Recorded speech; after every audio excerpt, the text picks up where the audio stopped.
आपण त्याला फोडणी देऊया. कांदा, कोथिंबीर, ढोबळी मिरची, टोमॅटो, शेजवान चटणी आणि पास्ता मसाला. तर आता आपण बनवूया. टाकले 1 चमचा तेल. तेल टाकले. कांदा टाकते.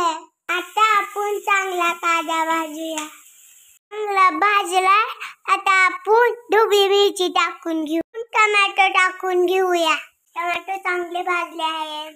आपण पास्ता टाकून घेऊया. मसाला टाकते.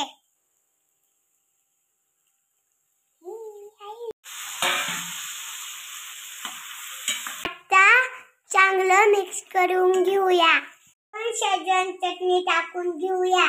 आता आपला पास्ता तयार झाला आहे.